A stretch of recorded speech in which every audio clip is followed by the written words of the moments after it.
Hey, everybody, and welcome to another XP Network Spotlight live stream, Black Friday edition. We're here with Jim Long from Aries Games. He's the general manager. I'm Jason Horowski, CEO of XP Network. Don't forget to scan the QR code below to get your 50 XP for participating in this live stream. It's the last event of the week. Sign up for the XP event to be eligible to win 500 bonus XP. At the end of the stream, we'll give one lucky winner 500 bonus XP that you can use in the XP Network store. The Aries Game Store is not linked up yet, but we do have Treebeard Special Edition Miniature available on the XP Network store itself. So be sure to use your XP and get the Treebeard miniature from the XP Network store. And don't forget to get your Q&A questions in. At the end of the stream, we have a 5-minute slot to answer your Q&A for Aries Games. If you're new to XP Network, this is your place to earn XP for credit from your publishers, your local game stores, and XP Network itself. We reward you not only for loyalty, but for playing the game. So get game credit for going to your local game stores, playing in leagues, playing in tournaments, playing in your friendly game group, and earn achievements. The wallet is now live, so you can see the XP you've earned from each of our partners on the store. So go to your profile page or go to the store and see your wallet and all the XP you've earned. All XP is available to be used on the XP Network store. Otherwise, each publisher and each retailer has their own XP, so you can see that with their logo next to the wallet. The event calendar and events are up. If you're a tournament organizer, don't forget, you can set up tournaments, you can set up events, leagues, conventions, anything else, ticketing. We have news and notifications. We have achievements. So go into your profile. You'll see your achievement for this event, and you can earn your XP that way. You get discounts. You can use it for prize support, free swag, grow your community. Coming soon, we have leagues and leaderboards. Those should be done by the end of the year. We're in the beta test of those right now. Yeah, don't forget, if you're a game store or an organizer, go to our About Us page and sign up. You can set up your Shopify store on XP Network. We set up your point of sale, and you can also earn XP from your publishers and give out XP to your patrons at your local game store. Without further ado, Jim, who are you? Tell us what you do. Thanks, Jason. My name is Jim Long. I'm the general manager of Aries Games here in North America. As many of our customers know, Aries is actually an Italian company, and so most of our crew is located in Tuscany in Italy. And before you ask, yes, they do sometimes pay for me to go to Italy, and it is as awesome as you would suspect it to be. I was thinking that. So you have a lot of cool games coming up. It is Black Friday, so be sure to go to Aries Games website and take advantage of those Black Friday deals. And of course, use your XP if you can on that Treebeard miniature. Jim, what's coming out? What's new? So we just got back from PAX, which was a fantastic show for us. If you're anywhere near PAX, I highly recommend that you get a chance to PAX Unplugged in Philadelphia in November in 2026. It was awesome this year. I suspect it'll be equally awesome or even better next year. At the show, we showed for the first time in North America Sudoku, which is a game that I could explain in about 40 seconds, and you can play in about 15 minutes. The great thing about Sudoku is you can play it solo up to as many people as can see the single dice. It is a mixture of Tetris and Sudoku, and it's one of those engaging games that just, kind of like, let me just play one more quick game. I think I can do better with this one quick game. Very, very light party game, very easy to learn, and then kind of sinks its hooks in you and kind of takes up a lot of your time. The other game that we released here in North America is called Wonderwaffen, and I honestly struggle with that game because it is an awesome game unlike anything you've ever played before. It is Germany in the closing stages of World War II. It is a 4-player game, England, Russia, United States, and Germany. You are alternately playing against each other. Everyone knows that Germany is going to fall. So the focus of the game is how do you manage the peace that follows? So the victory points you're accumulating are how well you're managing the pending peace. And in that case, Germany's trying to end the war on the best term possible so they can get the most concessions out of the Allies. And the 3 allies are trying to get as big a piece of pie out of Germany as they can. The unique mechanic in this game that everyone was talking about was the fact that on your turn, you have to pick certain actions, 2 actions you get to take, and 1 action you have to give to one of the other 3 players. So you're always helping those, and you hope that they use it against other people, but you could actually be playing into someone else's hands as you help your other opponent. Very engaging game, very quick to play, and the crowd at PAX really seemed to enjoy it. What a cool take on World War II games. Like, I always love World War II games, but that's awesome. Like, at the end of the war, you're doing the diplomacy side. Right. Yeah. And how you, I mean, we've seen that in real life, sometimes you win the war, but you lose the peace. And so this is a very interesting take on that concept. Really cool. And you have a pledge manager still up for another game, right? For Viking Root? Right. Right. So Viking Root has been, the Kickstarter is over, but the pledge manager is still up. Viking Root is coming out very, very soon. And so it is another one of these unique games. We seem to be very good at finding designers who do a very unique take on an interesting IP. So if you think about Vikings, there's been a ton of games out there. In this case, no one's done the Viking ship as a compass.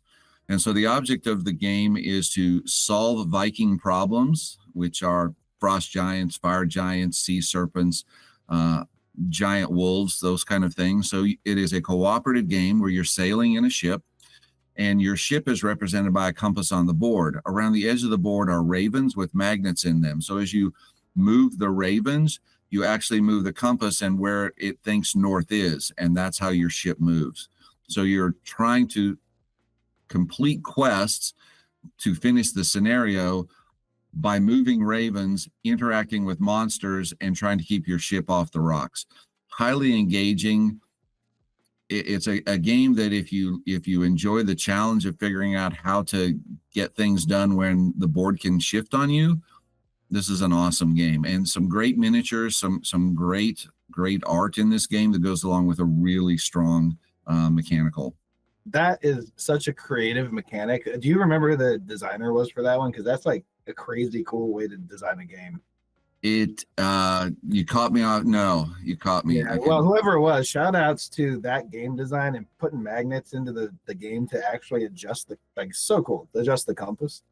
Yeah, and the miniatures themselves, we've just got some brand new redesigns on the miniatures themselves. So we've got some really cool figures there. So again, if you're a fan of Vikings, then I think this game would be right up your alley. Awesome. And you have an update for us. Right. So Civilizations. Exactly. Altair, the Dawn of Civilization, was one of our most popular games in 2025. And at the time, if you saw it at conventions, we were providing a promo pack of Seafarers. And so it was a small 10-card deck that lets you use rivers on the base game in a little bit more interesting way. Well, our first expansion is Seafarers of Altair.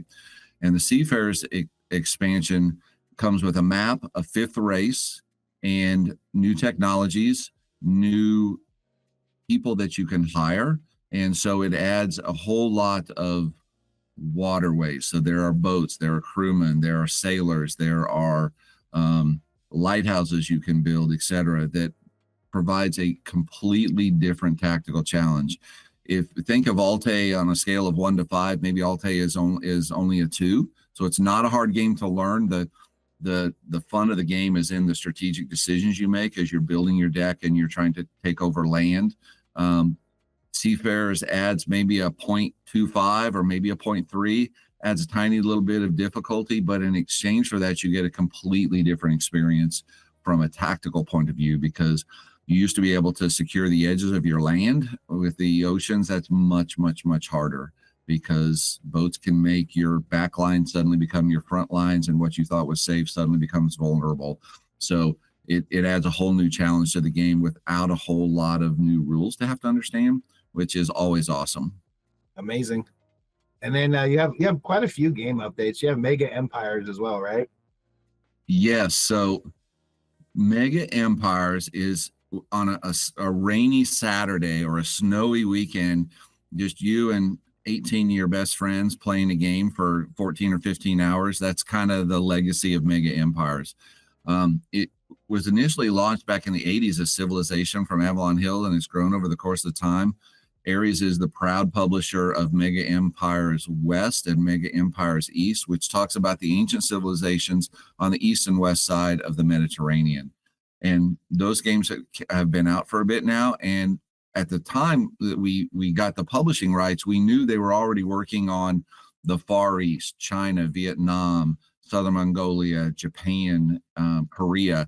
So we knew they were working on a product for that. Well, we're happy to announce that is coming very, very soon. So we're going to be releasing the Far East North and the Far East South, which will be awesome because in addition to each back up half a step, each mega empires you can play from 3 to 9 people. And so if you put 2 of them together, you've got 18 people. Well, if you have the East and the West and the North and the South, you can combine those with the Silk Roads, which is another expansion. And now you have 36 players that can play in the same board game. A little bit on the time side. So it is going to take a while for 36 people to get through all their turns, as you might expect. But it is an awesome experience if you get a chance to play. And so we're really excited about this one. It's been something that's been very, very popular. It is perfect for con play, club play. Anytime you get a group of people that are willing to tolerate being in each other's presence for more than a couple of minutes, it's awesome. And the rules allow the games. It has kind of a reputation for being a super long game. That's a choice. You can easily play a game in 3 hours. You can easily set the timers and you can do things to make the game something that fits your game group. So if anyone's interested in civilization building and ancient civilization, this is a great line of products. Don't let the time scare you because it's an easy fix to let it be something that's super simple and super shorter. I love the timer solution, and this would have been a great game for our game night like 2 weeks ago. I think we had like 13 or 14 or 15 players, and it's hard to get a game that's that big. We usually end up playing like Werewolf or Jackbox games or something. So any game that can fit above the standard 4 or 5 is like a treasure cove. So I love to see that you can play a game like a civilization-based game with more than 5 players. That's awesome. Yeah, I was fortunate enough to play at Board Game Geek last year, a 14-player game, and it was fantastic. Great crowd, great crew. The guys running it, super knowledgeable, kept the game moving. So it was a blast. And so I highly recommend Civilization Builders to people who are, start with Alte, see if you like Civilization Builders, and then dive into the deep end. One of my favorite types of games. That's awesome. Agreed. All right. So I guess we also have the War of the Rings. Obviously, that's a big title people know. Right. So War of the Rings as a licensed product, we go through the cyclical process. Every publisher does. So those who don't know, Middle-earth Enterprises manages the game rights, both digital and analog or board game, card game, role-playing game, etc., are managed through Middle-earth Enterprises. Middle-earth Enterprises is owned by Embracer, who also owns Asmodee. And recently they announced that Asmodee would be managing the board card role-playing game side of Middle-earth Enterprises. Well, as part of this whole process, we were kind of slowed down a little bit just because with all the changes that were going on, it took a while to get the license sorted out. And when we got the license, great. Kind of what happens. You don't know what you're going to have, and then you got it, and you got a whole bunch of time to work, and then the license kind of winds down, and then you hope to pick it up again and continue going. So licensed products are always very, very cyclical. Where we're in a point now, we're on the crest of the wave, as I like to say. We're just about to be able to announce a whole bunch of super cool goodness for the War of the Ring line. So our expectation is that around time of Gamma, we're going to be making some big announcements throughout the spring, and I'm super excited about some stuff that we've got coming up in 2026 for War of the Ring. So keep a lookout at the Ares website and media services, who are going to be able to share some really cool stuff with you. Yeah, so end of quarter 1, we should all know all the cool War of the Ring stuff that's coming out that we don't get to know yet, but that's exactly. Being behind the curtain is always fun on that side, but it's actually really hard not to, like, you want to tell the fans about all this stuff, and they don't get to know it for months, right? So. Exactly. Well, and it was so cool thing at PAX, they had the Middle Earth room, which had all the licensees in one room. It was so cool to see some of these properties, and some of them I was only a little bit aware of, but that is such a powerful thematic world to play in. And if you can get a game that has a strong thematic like War of the Ring does, War of the Ring card game or War of the Ring board game, where you can feel that intellectual property through the game, that's just wonderful. And the more we can do with that, we are one of the longest licensees in the game business, if not the longest. So War of the Ring board game, 20 years. And so we look forward, hopefully, to another 20, being able to bring fans a really great game.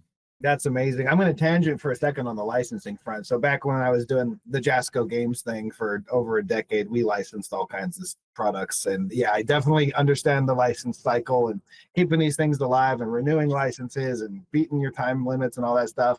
One of the cool things we had is I was talking to a licensor as like a middleman with XP Network with a licensee a couple months ago.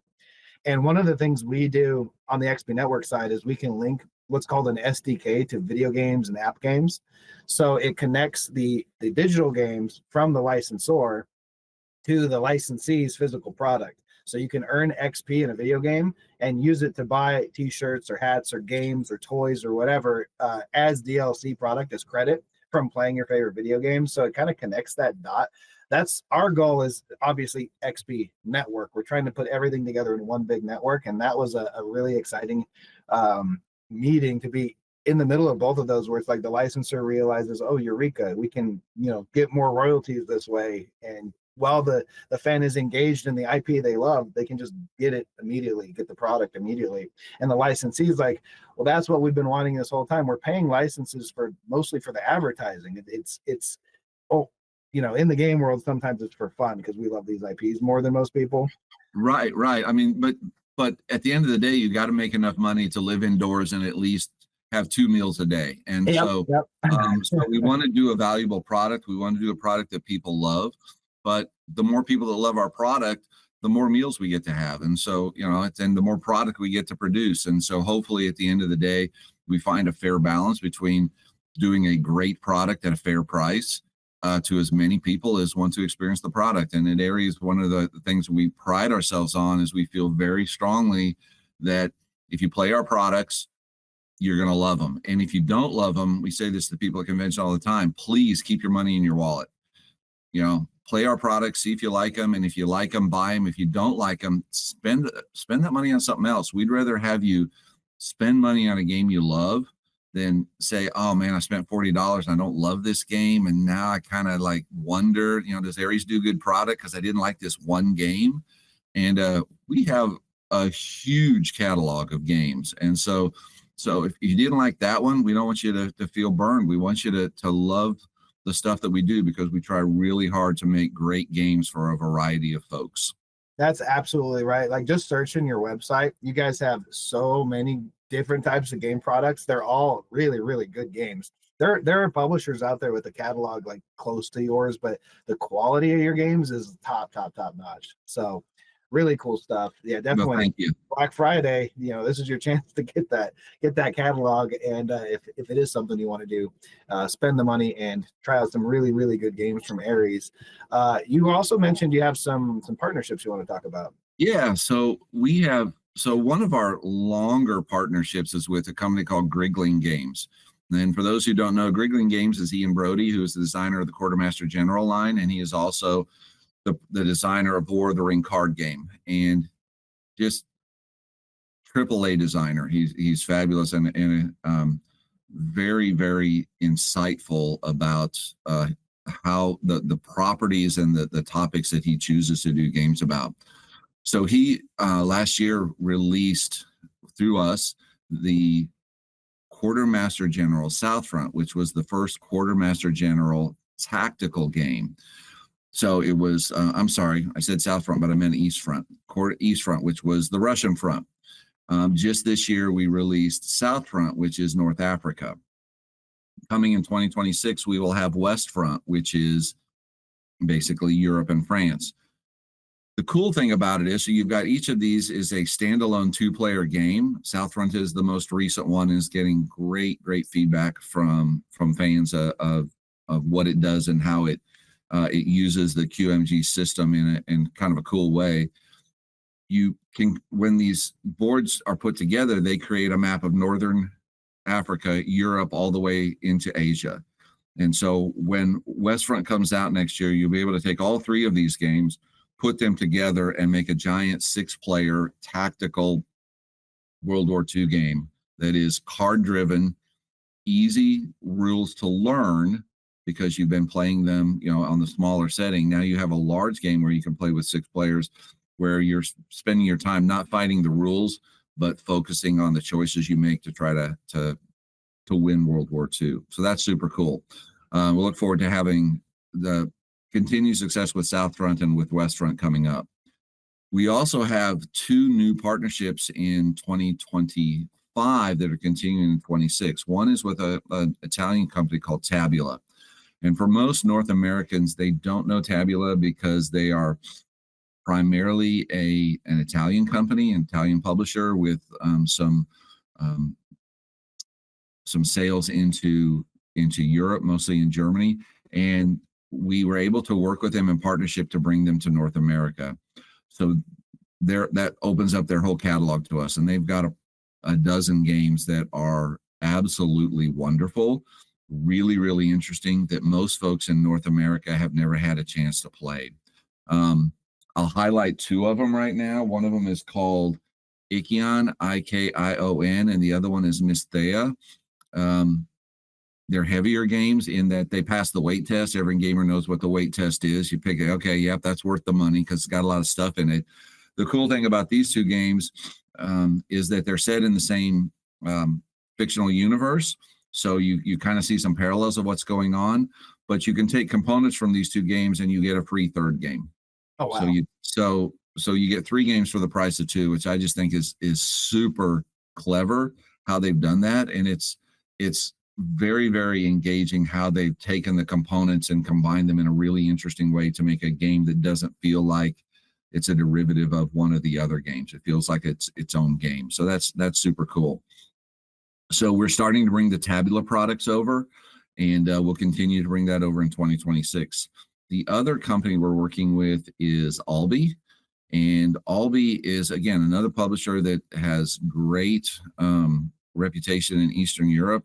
They've done a number of games. Our first product with them is called Dirt and Dust, which is a rally racing game. Unlike other racing games that are out there, which are awesome, by the way, it's not a top-down view where you see the whole track. It is a windshield view. So you're racing your rally racer through the course, and you're looking out the window, if you will, of your car, working with your navigator to try to get through the course in the lowest amount of time. And so it's a very different take on a racing game. For sure. It's a very interesting take. So the corners are where it's most dangerous, and being out on the edge of the course, going high and outside is dangerous, but the fans love it. So you're going to balance some risk and reward, gain a lot of fans because you're flying on the edge of your seat, but that's also where the wrecks happen. And as your car gets beat up, you can have issues with your car, not performing the way it needs to towards the end of the race, which leads to a lot of interesting moments. So we look forward to more with our partnership with Albi, and we look forward to bringing you the products with Tabula over the course of 2026. Awesome stuff. We're going to get on to the Q&A. I think you actually answered this, but the first question is, have you ever done a 36-player game session with Mega Empires? I have not, but I will say that in testing, one of the things that they wanted to do was see how big it plays. And so I believe that, yes, can you take all 4 of these maps and put them together and play a reasonable game? Yes, you can. Absolutely. But I've never done it personally. Okay. And the other question was, what is the largest game you have played? Me personally was the 14-player game down at BGG. And so I didn't know anybody walking into the game. I'd been communicating with the guys who were running the event.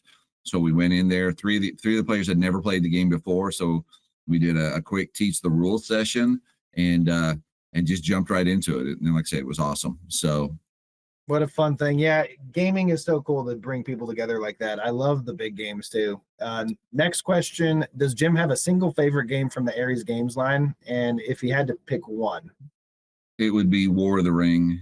War of the Ring is, I sound like a cheap corporate shill, but I'm not. I am, but I'm not. I love War of the Ring, the board game. It is absolutely far and away my favorite game. And I'll tell you, just to bring some realism into my second favorite game is Lords of Waterdeep. And third, probably Orleans. So I like a lot of different publishers' stuff. I really enjoy a wide variety of games, war games, board games. I'm terrible at social deduction games, but for some reason, the first time I played War of the Ring, the original edition, back when it was published by Nexus, and then turned around and played the second edition, published by Ares in 2014. It just blows me away. It's a simple game disguised as a complex game where you have so many choices. No two games ever play the same. It's just such an interesting design, interesting concept. It's so fun to get lost in the events of the intellectual property, and so just love that game. Yeah, that's you answered my second part to that, is like what stands out about it. So awesome. Next one is I'm hearing you speak a lot about games with high player count. What do you have for solo gamers? Okay, so Sudoku is one that you can play solo, and so that's a good one. I'm gonna look away from the camera over here to look at my War of the Rings, my shelf over here with all our Ares stuff. War of the Ring, the card game, is a 2, 3, or 4 player game, but with the first expansion, it has a co-op with that. Oh, cool. In addition, so you co-op and a single player, so you can play solo with the first expansion. So that's a good one. We have Sword and Sorcery, which is also on my top 5. It is a dungeon crawler. It came out now almost 10 years ago. And Sword and Sorcery, you take a character and you play it through a series of scenarios. So you get better weapons so you can fight bigger monsters, so you can get better stuff so you can fight bigger monsters and work your way all till you have enough equipment to fight the big baddies. Kind of classical dungeon crawling. Anything you can do in 5e, you can do in Sword and Sorcery, which is awesome. Oh, sweet. And the cool thing about it is there is no dungeon master. So you can play 1 to 5 players.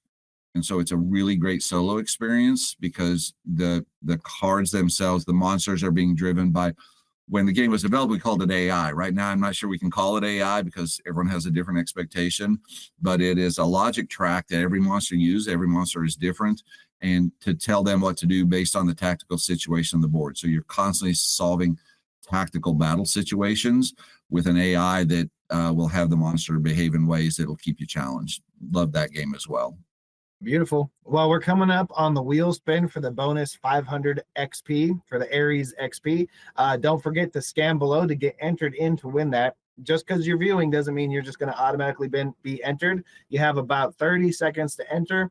In the meantime, don't forget to become an organizer, partnered retailer, or partnered publisher if you're watching. If you haven't already, we have the beta live. You get a $1 a month free trial for up to 3 months for the rest of this year. So be sure to get into the beta, try out all the features on XP Network, and run your communities that way. Also, if you haven't already and you have an iPhone, download the Pong of Champions video game. This is one of our proof of concept games where you can go in day to day and play a fighting game, beer pong. It's basically our version of skee ball. So you can go in every day, throw some balls into some cups, get some points, earn XP that can be used on the XP Network store. If you sign up right now and link your account, you get 3,000 bonus XP. That is a massive amount for a limited time, so don't forget to do that. Android version is coming soon. We did just hire some new Android engineers, so stay tuned to that one. We will make sure everyone has time to get the bonuses when Android comes out as well. So without further ado, we're going to go and do the wheel spin and see who our lucky winner is. Shane, go ahead and roll the wheel. I usually do a sound effect. I don't know when it's going. So ding, ding, ding, ding, ding, ding, ding, ding, ding, ding, ding, ding, ding. And winner, we have, I have no idea if these line up with my sound effects. The winner is Raging River DK. So congratulations, Raging River DK. You have earned 500 bonus XP for the Ares store and the XP Network store. Don't forget, if you're a fan, we do have the Treebeard miniature available right now. So you can go in and get the Ares Treebeard miniature. Jim, any final words? It's been great to be here today. Look forward to working with XP Network in 2026. It's been a great partnership so far. Look forward to taking the next steps as we both continue to grow. So Same for awesome. us. We're really excited. Have a happy holidays, everybody. Have a great weekend. Don't shop too hard out there, but if you do, go to Aries Games website and get their games for Black Friday. So Merry Jim, Christmas all. appreciate it. Happy holidays, Bye-bye. everybody. Thank you.